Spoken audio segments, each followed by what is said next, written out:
Junior NTR తన వ్యక్తిత్వ హక్కుల ఉల్లంఘనపై ఢిల్లీ హైకోర్టును ఆశ్రయించారు. సోషల్ మీడియా వేదికగా తన పేరు, ఫోటో, వీడియోలను దుర్వినియోగం చేస్తూ వ్యక్తిత్వ హక్కులకు భంగం కలిగిస్తున్నారంటూ ఆయన న్యాయస్థానంలో పిటిషన్ దాఖలు చేశారు. ఈ పిటిషన్ను విచారించిన జస్టిస్ మన్మీత్ ప్రీతం సింగ్ అరోరా నేతృత్వంలోని ధర్మాసనం జూనియర్ ఎన్టీఆర్ వ్యక్తిత్వ హక్కుల ఉల్లంఘనపై తక్షణ చర్యలు తీసుకోవాలని సోషల్ మీడియా ప్లాట్ఫామ్లో ఈ-కామర్స్ సంస్థలను ఆదేశించింది. ముఖ్యంగా 2021 ఐటీ నిబంధనల ప్రకారం చర్యలు చేపట్టాలని ఢిల్లీ హైకోర్టు స్పష్టం చేసింది. తదుపరి విచారణను ఈ నెల 22వ తేదీకి వాయిదా వేస్తున్నట్లు ఆ రోజున మరింత వివరమైన ఆదేశాలు జారీ చేస్తామని జస్టిస్ అరోరా తెలిపారు.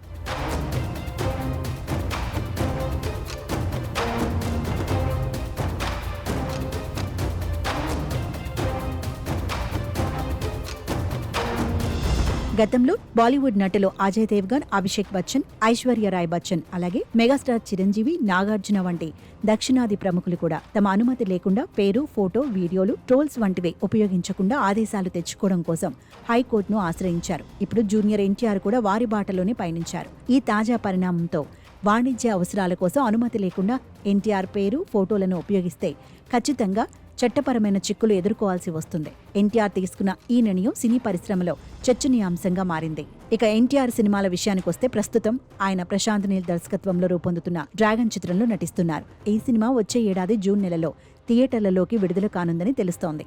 దీనికి తగ్గట్టుగా చిత్రీకరణ వేగవంతంగా జరుగుతోంది. ఈ చిత్రం తర్వాత త్రివిక్రమ్ శ్రీనివాస్, నెల్సన్ దిలీప్ కుమార్ వంటి ప్రముఖ దర్శకులతో ఎన్టీఆర్ పనిచేయనున్నట్లు వార్తలు వినిపిస్తున్నాయి. వీటిపై అధికారిక ప్రకటన రావాల్సి ఉంది.